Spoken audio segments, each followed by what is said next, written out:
එකක් කරනවා නම් අපිට මේ ඉක්මනට පොඩ්ඩක් කතා කරමු පාඩම. මේ මාතෘකාව අපි ලියා ගමු. පාඩමක සටහන් පොත මේ අච්චු පොතක කවදාවත් මේ මාතෘකාව හම්බෙන්නේ නැහැ පුතේ. හැබැයි විභාගෙට අහලා තියෙනවා.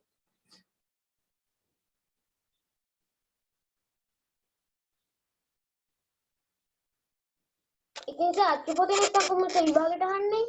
අහනවා පුතේ. එහෙම අහනවා.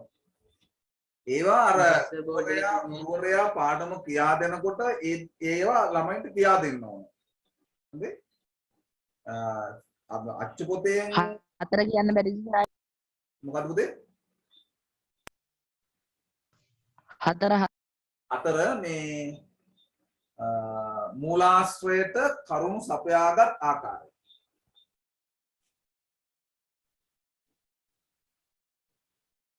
මේකත් ලියා ගමු.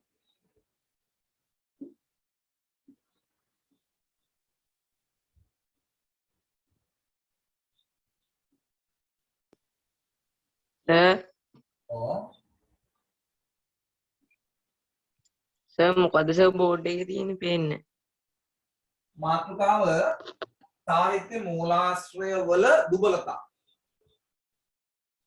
සාහිත්‍ය මූලාශ්‍රය වල දුබලතා. පළවෙනි දුබලතාවය තමයි බොහෝ විට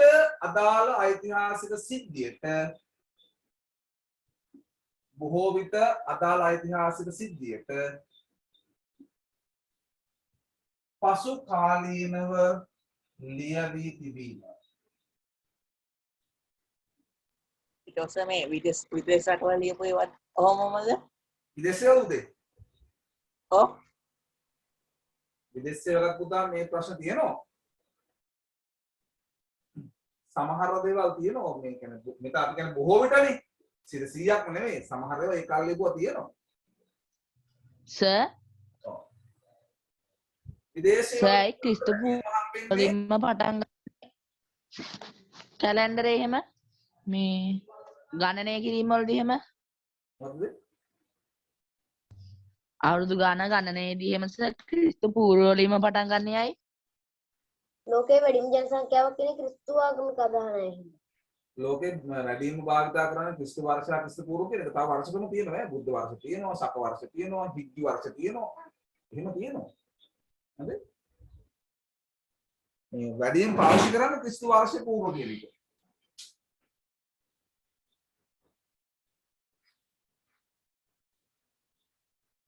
මෙයන් පළවෙනි එක බොහෝ විට අදාළ ඓතිහාසික සිද්ධියට පසු කාලීනව ලියවී තිබීම. අපි උදාහරණයක් මේකට දාගමු.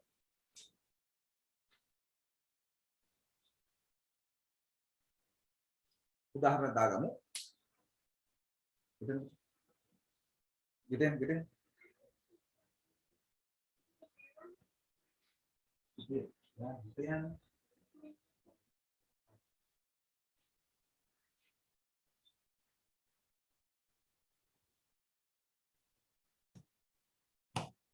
මොකක්ද පළවෙනි එක? අදාළ ඓතිහාසික සිද්ධියට පසු කාලීනව ලියවී තිබීම.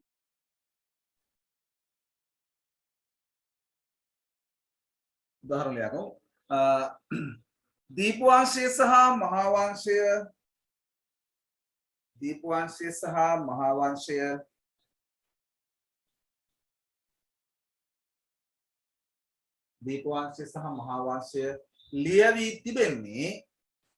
ලියවී තිබෙන්නේ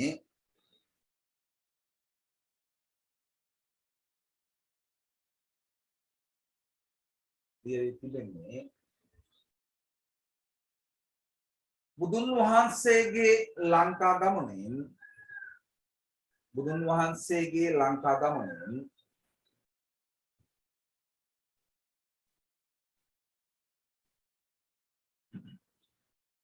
වසර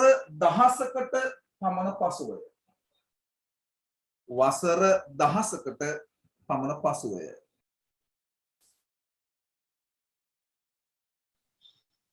දීපවංශයේද පුතා දෙකම හොඳේ. දීපවංශය සහ මහාවංශය ලියවී තිබෙන්නේ බුදුන් වහන්සේගේ ලංකා ගමනෙන්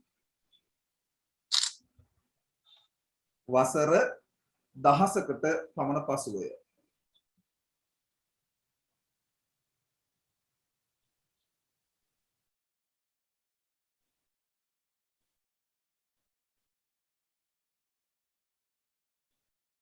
දෙක ලියා ගමු. වසර 16ක් අවුරුදු 1000කට වසර 1000කට පමණ පසුවය.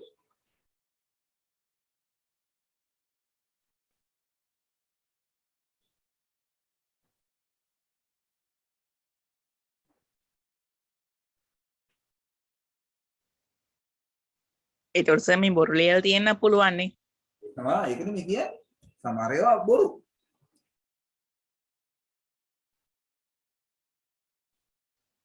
ඒ කියන්නේ මොන වගේ ඒවාද බොරු වෙන්නේ? සමහර කරුණු පුතේ තර්කානුකූල නැහැ. ඒ දැන් අපි එක මූලාශ්‍රයෙන් විතරක් අපි තොරතුරු ගන්නෙ නැහැ.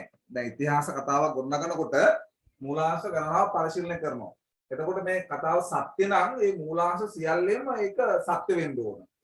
එහෙම හොයන් යනකොට සමහර ඒවා අපිට හම්බ වෙනවා එහෙම සත්‍ය නැති බව. සමහර ඒවා මේ විශ්මය දනවන දේවල් තියෙනවා පුදුම දේවල්. ඉතින් අපිට හිතා ගන්න අමාරුයි. අපි තරගල් ලියමු.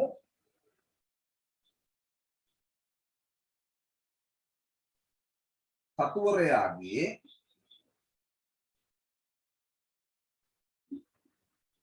රුචි අරුචිකම්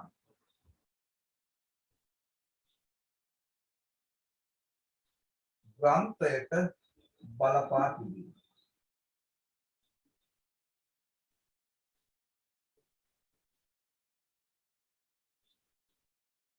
ඊළඟ කරුණ.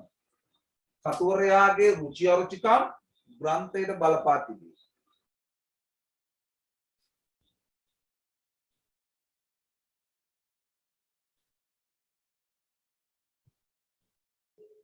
ඒ අතින් ගත්තොත් සර් විශ්වාස කරන්නම් බෑනේ. එහෙම නෙවෙයි. අපි මේකට තව වචනයක් අපිට මේක කියන්න පුළුවන් මෙන්න මේ විදිහට.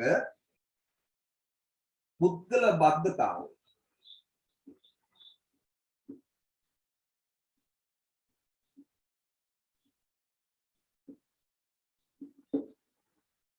පුද්ගල බද්ධතාවය. දැන් පුතා මම මේකට පැහැදිලි කිරීමක් වර්ධ කරනවා අනිවාර්යයෙන්ම.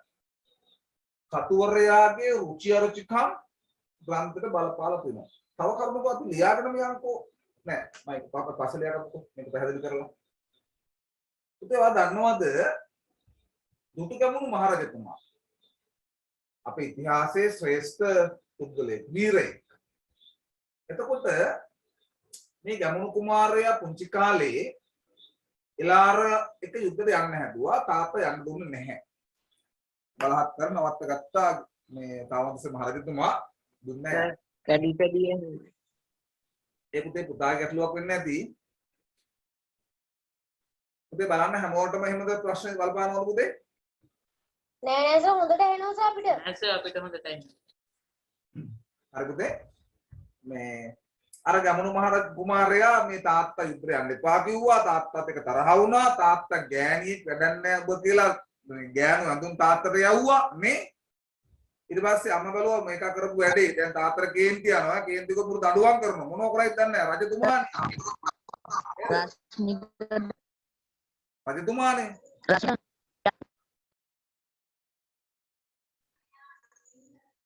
මොකද මහසෙන්? රශ්මික එන්න බැලුවා පෙයරින් ඇහෙන්නේ. සර් රශ්මිකට එන්න බැරිලු මීටින් එකට මේ පෙයාරින් මීටින් කියලා කොහෙද වැටෙනවා. පුතා එහෙම එන්න බැරි හේතුවක් නැහැ. මොකද මේ මීටින් එකේ මම වේටින් රූම් අයින් කරලා තියෙනවා. එයාට ලිව් වෙලා ආයෙත් එකන පුතේ ආයෙ සර් ඇතුළට එන්න බැලු. ඔව් සර් එහෙම වැටෙනවා සර් සිග්නල් නැති අයට. ප්‍රයාරින් මීටින් එකේ කෙරෙක් වරු ගානක් ඉන්න වෙනවා එහෙම නම් සිග්නල් නැත්තම්. මේක වේටින් රූම් නෑ. එහෙනම් ඩග්ගල් ලොග් වෙන්න පුළුවන්. හොඳේ පුතේ. හරි මේ කතාව අහනකො මේ පුතා කොල්ලදලා කියන්නේ මේ වේටින් රූම් අයින් කරලා තියෙන්නේ ලොකෝ නෑ කියලා. මේ හරි එතකොට මේ ඔන්න ගමන කුමාරයා අම්මා මොකද කරේ දැන් තාත්තට කේන්තික දනුවම් කරන්න කලින් අම්මා මේ කොල්ලව රජමලක පිටමං කරා. ඉතින් ගමන කුමාර වෙස්සලාගෙන ගියා පුතේ යන්න. මෙයා ගිහිල්ලා ගියා අවසාන කොත්මලේට. කොත්මලේට ගියා. කියන්නේ මලේ රට කොත්මලේ කඳු කොරේට ගියා. මෙයාගේ අහන නම මෙයාගේ නම ගුප්තා. ගුප්තා නමින් තමයි යන්නේ ගිහිල්ලා ඉන්නේ. අහුවම කවුරු නම අහනවා කවුද කවුද ගුප්තා. ඒක විස්තර කියන්නේ නැහැ මෙයා. මගේ නම ගුප්තා. මෙයා කුමාරේ ගියා කොත්මලේ. කොත්මලේ ගියා පුතේ ගමරාල කෙනෙක් ගෙදරකට ගියා. ඒ ගමරාලට කොල්ලෝ නෑනේ. හිටියා කෙල්ලෝ දෙන්නේ. ඉතින් ගමරාල කැමති වුණා කොල්ලෙක් ඉන්නවට. මොකද එයාට ගොඩාක් කුඹුරු තියෙනවා. ගොඩාක් මේ ගව සම්පත් තියෙනවා. ඒ බලා කියා ගන්න ඕන. උදව්වට කොල්ලෙක් ඉන්නවා. ගෙදරක වටිනවා. ඉතින් මෙයා ගොඩාක් කැමති වුණා. මෙයා නවත්තගත්ත මේ කොල්ලා. මේ කොල්ලා නතර කරලා පස්සේ ආවට පස්සේ ගෙදරට හරි සාරයි ගමරාලට. හොඳට කුඹුරු පැහෙනවා. ගව සම්පත් වැඩි වෙලා. ඉතින් හරි සරුසාරයි. සාරයි. ඉතින් ගමරාල මෙහෙම කල්පනා කර දවසක් ගම හාමිනේට මෙහෙම කතා කරා. දැන් මේ කොල්ලා ආපු කොල්ලෙක්නේ. මූ ආවට පස්සේ අපිට ඇත්තටම අපි ජයයි අපිට ගොඩක් සරුයි. මේ කොල්ලා ගියොත් අපිට නැති වෙන්න පුළුවන්. ඒ නිසා අපි කොහොමද මේක නවත්තගන්නේ? ඊට පස්සේ මොන ගමරාල අදහසක් තිබ්බා. ගමරාල කිව්වා අපේ ලොකු දූට මේ කොල්ලව කසාද බඳලා දෙමු. ඒක ප්‍රශ්න ඉවරයිනේ. ඔන්න ඊට පස්සේ ගම හාමිනේ ලොකු දුවගෙන් අහනවා. එයා තමයි මේ කළුමැණිකා. කළුමැණික උඹ කැමතිද මේ ගුප්තත් එක්ක විවාහ වෙන්න? මේකට කළුමැණිකට කේන්ති යනවා. අපු මේ කොහෙන්වත් ආපු මේ අම්මෙක් අප්පෙක් නැති මේ අනාථයෙක් එක්ක මට පුළුවන් පවුල්කම් මල පැන්න කළුමැණිකට. ඉතින් ගමරාලට මේක කිව්වා. ගමරාලගේ හිත කඩා වැටෙනවා. අනේ මොකද්ද කරන්නේ? මුන්ට තේරෙන්නේ නැහැ නේ මේක. තව කෙල්ලෙක් ඉන්නවා. ඒ තමයි රන්මැණිකේ. රන්මැණිකේ පොඩි කාලේ නම් පොඩි කික් එකක් තිබ්බා. උනාට බෑනේ මේක කියන්න. දැන් අක්කගේ chance එක. කරන්න දෙයක් නැහැ. දැන් අක්කා කැමති නෑනේ. අන්න ඊට පස්සේ ගමරාල ටිකක් දැන් විශ්වෝපෙක ඉන්නේ. ඇහුවා රන්මැණිකේ. බොව කැමතිද පුතේ මේ දිග යන්න? ආයි මොනවද? කැමති. ඒ පාර අර හිද්දලයට කවුද මේ? යාර පස්සේ කාලේ ගමයි නමක් හැදුනා. හිද්දලයා. හිත හයි එක. ඔන්න හිද්දලයා කසාද බැන්දා රන්මැණිකේ. සමනලා ඉන්නෝ. ඊට පස්සේ අම්මා සම්බන්ධතා පාත්‍රන පුතා එක කිසි කෙනෙක් දන්නේ නැහැ. මේ රන්මැණික දන්නේ නැහැ මේ කවුද කියන්නේ. ගමේ කිසි කෙනෙක් දන්නේ නැහැ. අම්මා දන්නෝ. අම්මා සම්බන්ධතා පාත්‍රන අම්මා දන්නෝ පුතා ඉන්න දිහා විවාහ වෙලා ඉන්න ප්‍රශ්නයක් නැහැ. හරි. ඉන්නවා. ඔන්න රජතුමා මිය ගියා. ඊළඟට ඕන කරනවා මේ ඊළඟ සුදුස්සා රජ වෙන්න. මගුල් පෙරහැර එනවා මේ ගමට. එදා ගමේ පන්සලේ පින්කම. කණ්ඩුල හස්තියා ගැමුණු කුමාරයා එක්ක පොඩි කාලේ ඉඳන් හිටපු ඇතා. එයා හොඳට දන්නවා ගැමුණු කුමාරයාව. අඳුරනවා හොඳ ඉව තියෙනවනේ. කණ්ඩුල ඇවිල්ලා පන්සලේදී දන ගහනවා හිද්දලයා ගාව. එදා තමයි උඩ යන්නේ මිනිස්සු යකෝ මේ කවුද මේ ගැමුණුනේ. එතකන් දන්නේ රන්මැණිකවත් දන්නේ. පුතාලම සින්දුවක් අහලා ඇති. ඇත්තට මේ සින්දු ඉගෙන මේවා රස විඳින්නත් අපිට සාහිත්‍ය දැනුම ඕන ඉතිහාස දැනුම ඕන කරනවා. මෙන්න මේ සින්දුව. මාගම් පුරේ ඉඳන් ආගාමිනි කුමරුවනි පෙම්තෙරු වාට බයයි දැන්නම් මගේ හිතටානි. මේ ගැමුණු කියනවා නුඹ බය වෙන්න එපා මලේ රටේ මැණික මගේ නැත ආදරයක් වෙන ළඳකට නුඹට වගේ. එතකොට මෙයා කියන ඔබ බය වෙන්න එපා මේ රන්මැණිකේ මගේ වෙන කාටවත් ආදරයක් නැහැ කොට වගේ. මේ අවංක ප්‍රේමේ. දැන් ගැමුණු යන්න ඕන මාගමට රජකම් බාර ගන්න ඕන. අර ගමරාලේ කෙල්ලට පුතේ මොකද්ද කරේ ගැමුණු? එක්කන් ගියා. එක් කරගෙන ගියා. අන්න නියම මිනිස්සු ගමරාලේ කෙල්ලව දාලා ගියේ නෑ පුතා. එයා තමයි අගවිසව ගැමුණු මහරජතුමාගේ. ඔව්. වැඩේ කාලු විතර උඩ ගියා. ඈ? කාලු විතරට හිග්ගෑවුණා. මණිකර හිග්ගෑවුණා. මාගම් පුරේ ඉඳන් ආගාමිනි කුමරුවනේ පෙම් කෙරුවාට බයයි දැන්නම් මගේ හිතට අනේ මේ සෙල්ලම් පුරක් නෙමෙයි මේ ගැමුණු රජතුමාගේ බලහත් කියලා මේ මම දන්නකො දානවල බඳින්නේ නෑ නේවා. ගැමුණු එහෙම නෑ. ඉතින් පුතා මහා මේ මහා වංශේ මහානා මහමුදුරුවෝ ඔකේ තියෙනවා 34ක් පරිච්ඡේද මහා වංශේ මුල කොටසේ 11ක් ලියන්නේ ගැමුණු ගැන 11ක් ලියන්නේ ගැමුණු රජතුමා පිළිබඳව. ඇත්තට එයා ශ්‍රේෂ්ඨෙක් තමයි. දන්නවද? මේ ගමරාලගේ කෙල්ල රන්මැණික ගැන වචනයක් ලියන්නේ මහානා මහමුදුරුවෝ. එක වචනයක් ලියන්නේ. එහෙම වෙන්න පුළුවන්ද පුතේ? අයියේ රට මේක රට ඒ කියන්නේ රටේ නිකන් පාත් ඒ කියන්නේ ගතියට හරිනේ කියන්නේ මේ ගමරාල කෙනෙක් එයා තාත්තා ගමරාලනේ. ඒ නිසා මහානා මහමුදුරුවෝ මේ මගුලට කැමති නෑ. එයා ලිව්වේ නෑ මේ අගවිසව පිළිබඳව. අපි සාමාන්‍යයෙන් අහලා තියෙනවා මේ ඕගොල්ලන්ට ඉස්සරහට අහන්න හම්බෙයි. කොහොම අහන්න හම්බෙයි දන්නේ නැහැ. ගෑන ළමයි ඉන්නව පන්තියේ. තමයි ගෑන ළමයින්ට අහන්න හම්බෙයි මේවා. හැම සාර්ථක මිනිස්සෙක් පස්සෙම ඉන්න ඕනේ කාන්තාව. එහෙම කියමනක් තියෙනවා. එහෙමනම් මේ අතිසාර්ථක මේ චරිතයේ පිටිපස්සේ අනිවාර්යයෙන්ම අගබිසව ඉන්න එපායි. ඇයි මහානාම හාමුදුරුවෝ නොලියන්නේ මේ බිසව පිළිබඳව? එයා අකමැති. අඩුකුලේ නිසා නේද සර්? අඩුකුලේ නේ පුතා. එයා ගොවිගම කුලේ. ගමරාල කියන ගොවි කුලේ. අඩුකුල නෙමෙයි හොඳේ.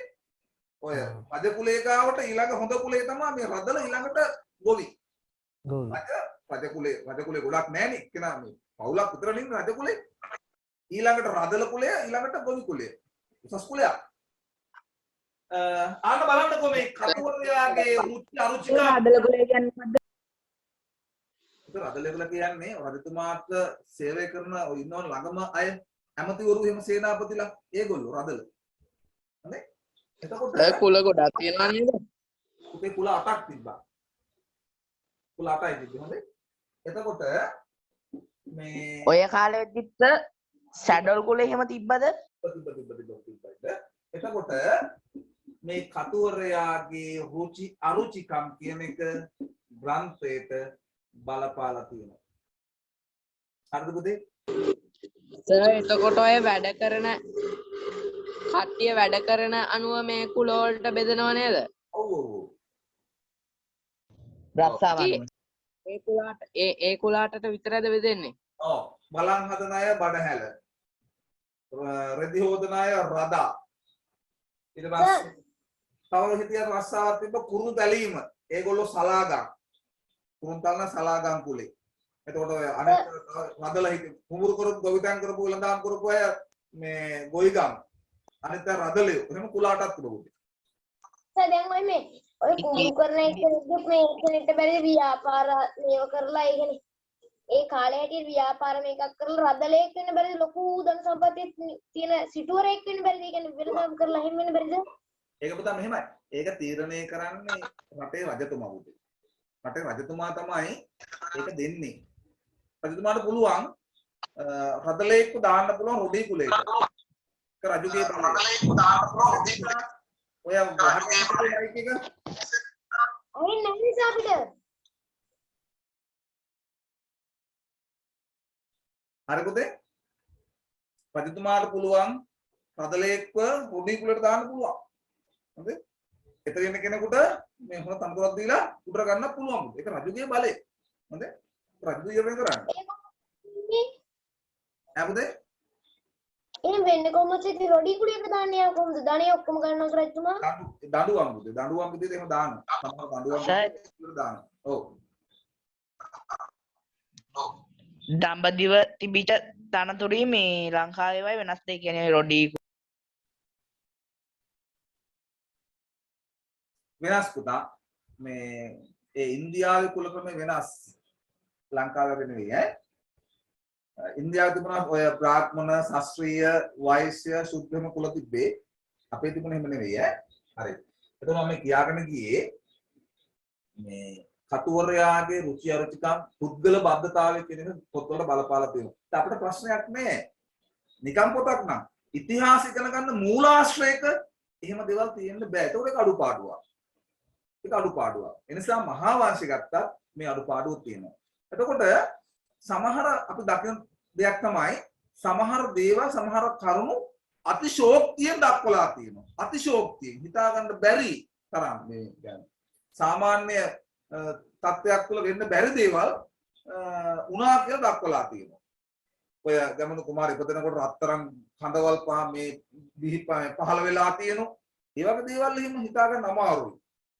මේ සමහර මට මතක නැහැ හරියටම මේ බඹ ගණන් දිග මීවද එහෙම පහළලා තිබිලා තියෙනවා මේ ඒ වගේ එකපාරට මෙහෙම වෙන්න අමාරුයි දැන් සාමාන්‍ය තත්ත්වයක් තුළ පිළිගන්න බැරි දේවල් තියෙනවා දැන් ගැඹුරු චරිතය පිළිබඳවත් මහානාම හාමුදුරුවෝ මේක අතිශෝක්තිය ඒ කියන්නේ නැති දෙයක් උලුප්පා දක්වලා තියෙනවා නැති දෙයක් තුන විදියට උලුප්පා දක්වලා තියෙනවා අන්න ඒක අඩුපාඩුවක් ඒක මහා වාසිය දකින්න පුළුවන් මහානාම හාමුදුරුවෝ දුටුගැමුණු මහා චරිතය අපි දන්නවා වීර චරිතයක් තමයි ඒ චරිතය ගොඩක් පුම්බලා තිබ්බා කියන එක අපිට පේනවා.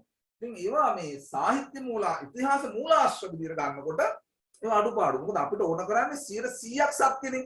හරිම දේනේ ඕන කරන්නේ. එතකොට මේ අර කිසියම් චරිතයක් කුඹලා තියෙනක හෝ නැත්නම් කිසියම් චරිත හිතාමතා මගහැරලා තියෙනක හෝ ඒවා අඩුපාඩු වශයෙන් අපි දකින්නේ. මහා වංශ ගත්තත් ඔය අඩුපාඩු තියෙනවා. හොඳයි. ඒකක්. සර් එතකොට දැන් අඩුපාඩුවක් ගැන ඒක ඇත්තක් කියලා මේ කොහරි දැන් හොයාගෙන හම්බුනොත් ඒ කියන්නේ හුඟක් කාලයකට පස්සේ ඔක අඩුපාඩුවක් විදිහට සැලකුවා පස්සේ එතකොට ඒකට අප්‍රසාදයක් හම්බ වෙන අන්තිමට කියන්න. ඒ කියන්නේ අඩුපාඩුවක් නෙමෙයි කියලා සාදා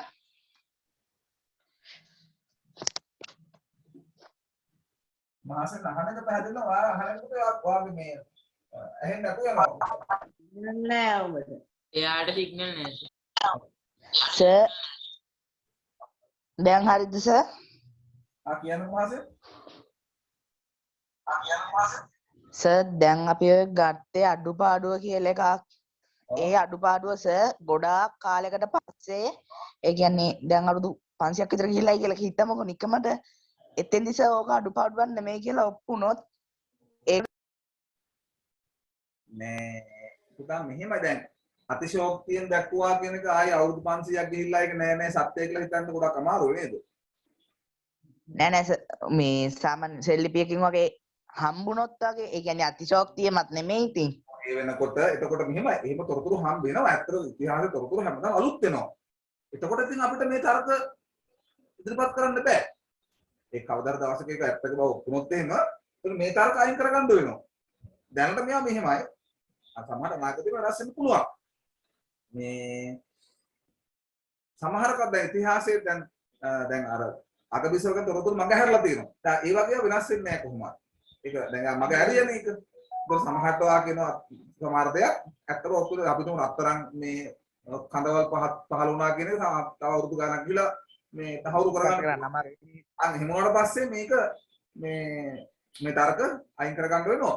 මේ මහසෙන් පුතා ඩිවයිස් දෙකකින් ඉන්නවද? මම එහෙකින් ඉන්නේ සර්. අර එහෙම ආපහු શબ્ද දෙකක් එනවා නේද බැලුවේ? සර් තියෙන ටික අල්ලන්න. ඕස් මට දෙක තුනකින් ඇහුණා. සර් සෙල්ලිපි වල තියෙන්නේ ඇත්තම ඒවනේ සර්. ඔව්. ඉතින් සර් දැන් මහා වංශයේ මේ සෙල්ලිපි වලින් ඔප්පු වෙලා තියෙනවා කියලා කියන්නේ සර්. ඔව් පුතා ඔව්. ඔව්. දැන් මහා වංශයේ සමහර දේවල් 100%ක් නෙවෙයිනේ. සමහර දේවල් සෙල්ලිපිවල ඔප්පු වෙලා තියෙනවා. ඒ නිසා මහා වංශයේ හොඳ මූලාශ්‍රයක්. හොඳේ? ඒ කියන්නේ සමහර තැන් සමහර කරුණු වෙනත් මූලාශ්‍ර වලින් සහ මේ සෙල්ලිපි වලින් තහවුරු වෙලා තියෙනවා. ඒකනේ මේකේ වටිනාකම තියෙන්නේ. ඊට පස්සේ මේ ඔය කතාවල චෛත හොයාගන්නේ කොහමද? ඔයා හරි කියන ඔප්පුවනේ. ඈ පුතේ? ඔය කතාවල චෛත හරි කියලා ඔප්පුනේ. අයි පුතේ දැන් ඇත්ත දැන් මේක දීපවංශෙත් තියෙනවා. තවත් මූලාශ්‍ර වල තියෙනවා. සෙල්ලිපිත් දීලා තියෙනවා. ඔහොම ඔය ඔක්කොම එකතු වෙනකොට අපිට හිතා ගන්න පුළුවන් එහෙමයි මේ තොරතුරු ගන්න. ඉතිහාසය ගොඩනගන්නේ මේ විදිහට. මූලාශ්‍ර ගණනාවකින් තොරතුරු ගන්නවා. පුරාවිද්‍යා මූලාශ්‍ර වලින්ද සාහිත්‍ය මූලාශ්‍ර වලින්ද සාහිත්‍ය මූලාශ්‍ර ගොඩාක් තියෙනවා එක එක විදිහේවා. ඒ ඔක්කොගම තමයි මේ තොරතුරු අපි ගොඩනගන්නේ. දැන් අපි මේ ඉගෙන ගන්න දේ මහා වංශයෙන්ම ගත්ත නෙවෙයි. ඔය ඔක්කොගම ගත්ත සාරාංශයක් තමයි අපි ඉගෙන ගන්න. හොඳයි. පුතාලා මේ මාතෘකාව ලියන්න මේක අපි ලියුවද නේ? අපි පළවෙනි ලියාගත්තා. දෙක ලියන්න කතුවරයාගේ රුචි අරුචිකම් ග්‍රන්ථයට බලපා තිබීම. දෙවෙනි කාරණ කතුවරයාගේ රුචි අරුචිකම් ග්‍රන්ථයට බලපා තිබීම.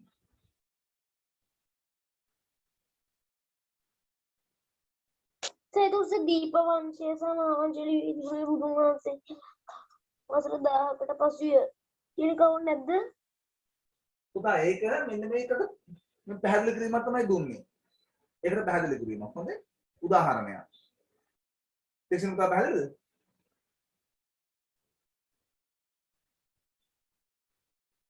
අර පුතේ තේක්ෂණ හරි. මේකට අදාළව දුන්න උදාහරණයක් අපි ගත්තේ. උදාහරණ ගත්තේ මහා වංශයේ දීපවංශය. කතෝරයාගේ රුචි අරුචිකම් ග්‍රන්ථයේ බලපා තිබීම වරහන් ඇතුළත දාගන්න පුද්ගල බද්ධතාවය කියන එක අපි ඒක ලියාගමු මේ විදිහට. අපි තුන මේක නෙමෙයි වාර්තා මේක ලිව්වේ නැහැ තුනේ නේද? ඒක හතරට දාන්න හොඳ. අපි මෙහෙම ලියාගමු. මේකට විස්තරයක් ලියාගමු තුත් පැහැදිලි කිරීම.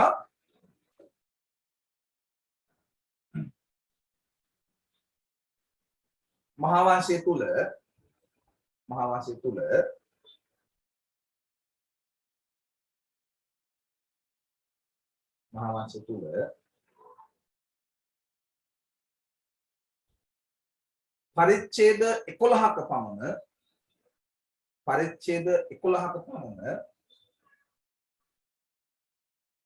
පරිච්ඡේද 11ක පමණ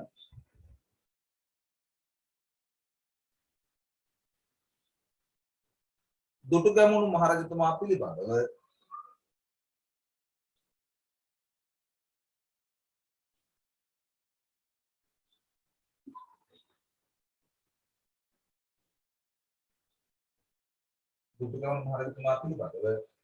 සඳහන් වී තිබේ.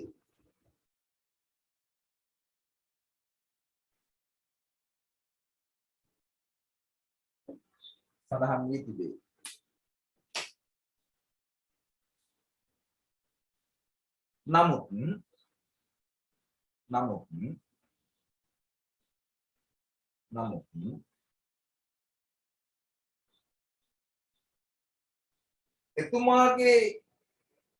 එතුමාගේ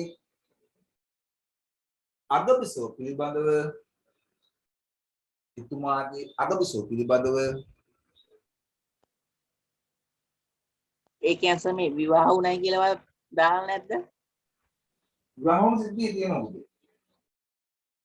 එතුමාගේ අගබිසව පිළිබඳව මහා වංශයේ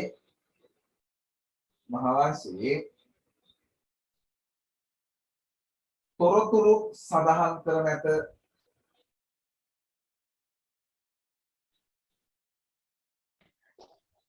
සර් ලයිට් කපනවා කියලා තියෙන්නේ මං හිතන්නේ පාන්දර වෙන්නේ. මහා නාම හිමියන්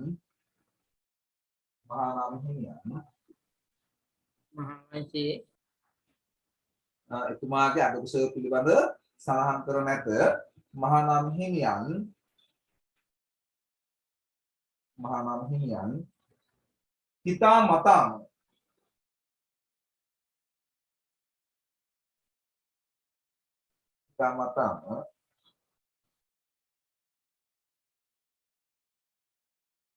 එය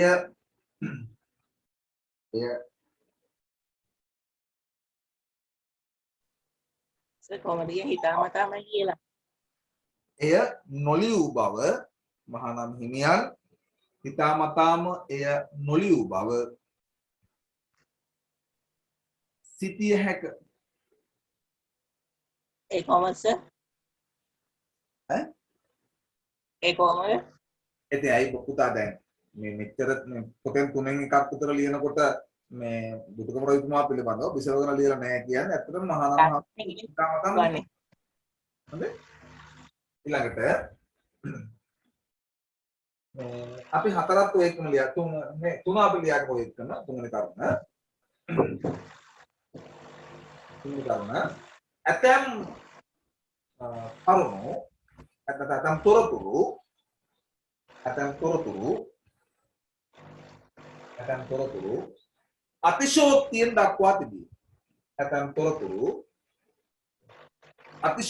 දක්වා තිබේ. සර් ලොරියක් යන සද්දයක් එනවනේ.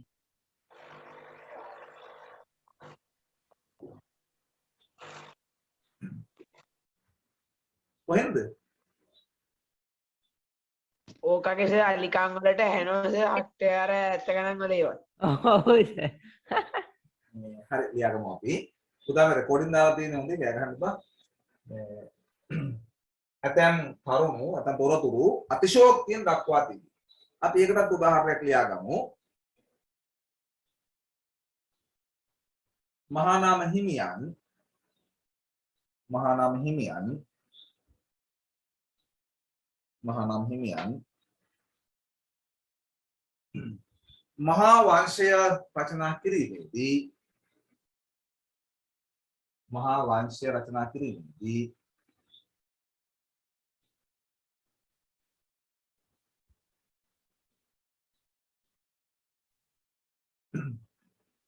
දුටුගැමුණු රජතුමා හා සම්බන්ධ තොරතුරු දුටුගැමුණු රජතුමා හා සම්බන්ධ තොරතුරු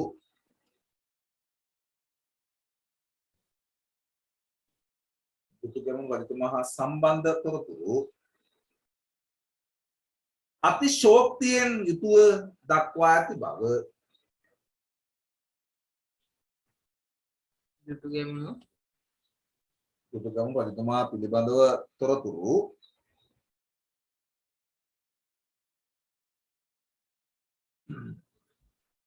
අතිශෝක්තියෙන් යුතුව දක්වා ඇති බව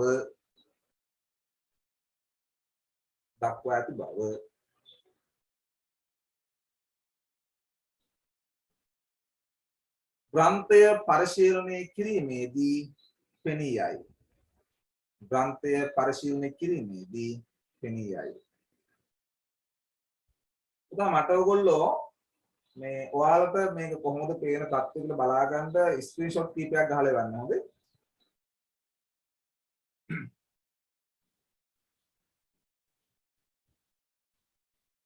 සිග්නල්ද ඒක මේ සිග්නල් එකද මට නම් සර් හොඳට සිග්නල් සර්ගේ එකත් හොඳටම පේනවා බෝඩ් එක මට නම්.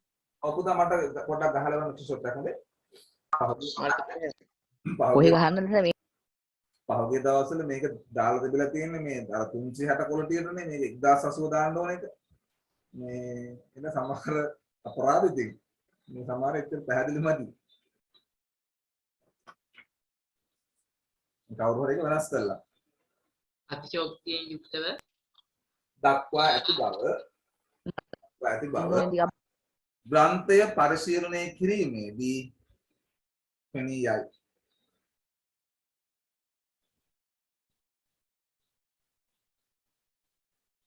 සර් බෝඩ් එකේ ස්ක්‍රීන්ෂොට් එකක් නේද කාලේ වෙන්න ඕන? ඔව්. එතකොට අපි හතරක් ලියාගමු. හතර ලියාගමු.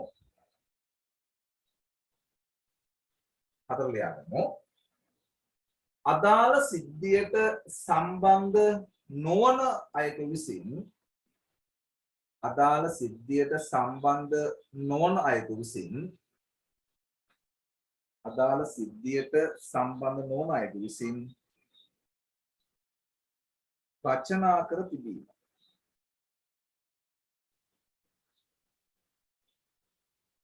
රචනා කර තිබීම. ආයි කියන්නේ සර් අදාළ සිද්ධියට සම්බන්ධ නොවන අයෙකු විසින් රචනා කර තිබීම.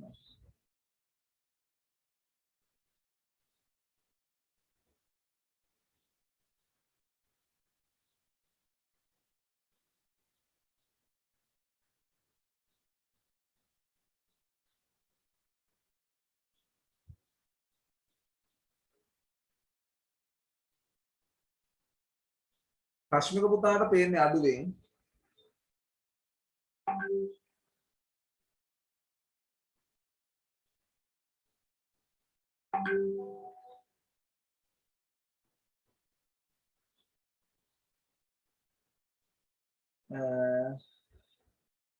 සමහරටත් ටිකක් අඩුවෙන් පේන්නේ.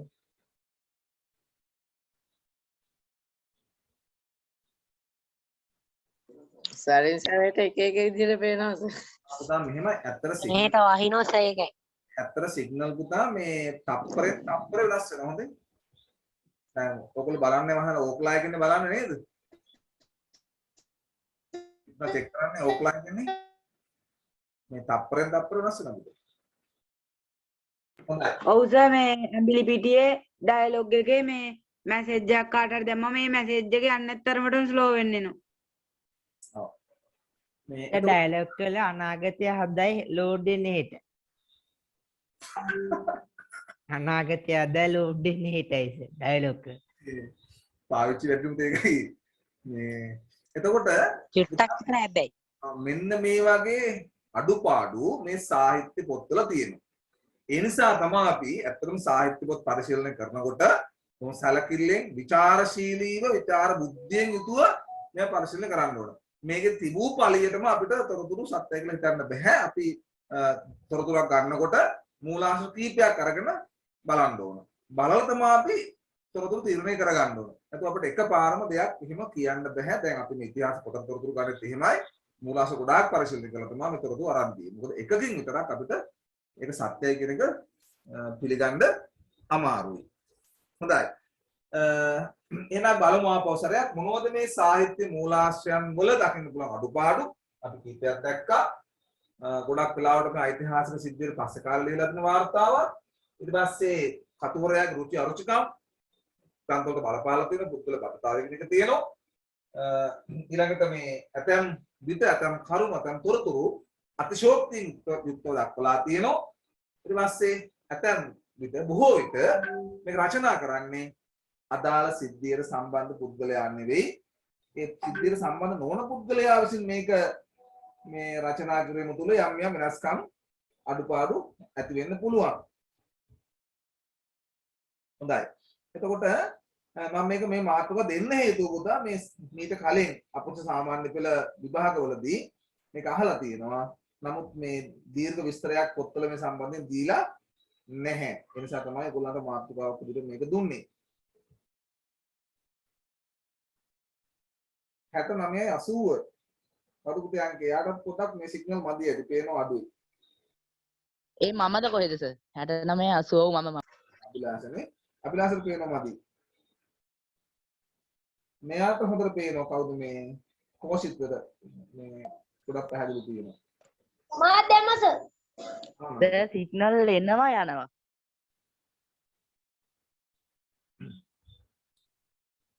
කවිෂා. හොඳයි සර් සිග්නල්. කවිෂාට සාමාන්‍ය හොඳට පේනවා. සිග්නල් ප්‍රශ්නේ තමයි තියෙන්නේ සර්. මම මේ වැඩේ මේක රවුටර් තුනකින් මේ යන්නේ. දැන් මේ ඔය මේ ලැප් එකකින් මේ සර් යන්නේ. ඔය ලැප් එකේ රවුටර් තුනකින් පුතා යන්නේ මම පෙන්නන්නම් ඔයාලට මේකේ හබ් එක.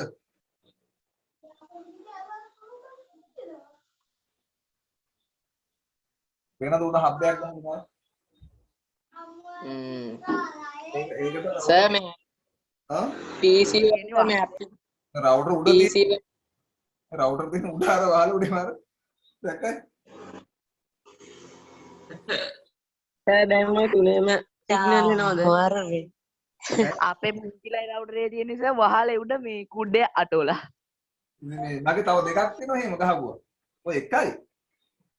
මේ රවුටර් තුනක් ගහලා දෙන වහල උඩ ගහලා. ඔව්. සර් දැන් ඔය තුනේම සිග්නල් එනවද ඒකෙන්? එනවා. ඒක එකතු කරලා එතකොට සර් ඩේටා කැපෙන එක එහෙම වෙනස් වෙනවා ඇතිනේ මාර විදියට. තුනෙන්ම යන්නේ පුතේ. මේ තුනෙන්ම යනවා. ඉතින් අර මෙහෙමයි. මේ එන එක පුතා එනවනේ දැන් පවර්ෆුල් නේ සාමාන්‍ය ෆයිබර් ලයින් එකට කිට්ටුවටම එනවා මේක. සාමාන්‍ය ඩවුන්ලෝඩ් ස්පීඩ් එක 80 ගාන වගේ එනවා. අප්ලෝඩ් එක 20 ගාන වගේ එනවා. රවුටර් එකට ඒක අර ගන්න බෑ. අර තුන එකතු වුණාම තමයි ඒක එන්නේ. මේ ඒක දෙකට තුනටම දාන්න ඕන. එක දාලා මදි. එකපාර 1000 හතරක් පුළුවන් මේ මේකද? හතරක් ගහන්න පුළුවන්. හොඳයි. අපි යන්තම් මාතෘකාවට. මොනවද සර් වර්ග තුන? පුතා ඩයලොග්මයි තියෙන්නේ. තුනම ඔව් තුනම ඩයලොග්. සර් එසේටියක් ගත්තා හරි ඔක්කොම ෆයිබර් ඒ තප්පරයකට පාවිච්චි කරන මේ රවුටර් ඒ වෙලේ පාවිච්චි කරන රවුටරෙන් විතරයි ඩේටා කැපෙන්නේ සර්. තුනෙන්ම හැපෙන්නේ නැහැ. තුනෙම කරන්න. අනික සර් මේ ලැප්ටොප් වලට PC එතකොට සර්ට අලාභ නැද්ද? ඉතින් පුතා වැඩක් නේද? අලාභ වැඩක් නැහැ නේ පුතා මේ. ඔච්චරයක් කරන්න බෑනේ හයිස් එක. ඔයාලට හොඳට පේන්නේ නැත්තම් වැඩක් නැහැ නේ පන්ති කරලා අපි.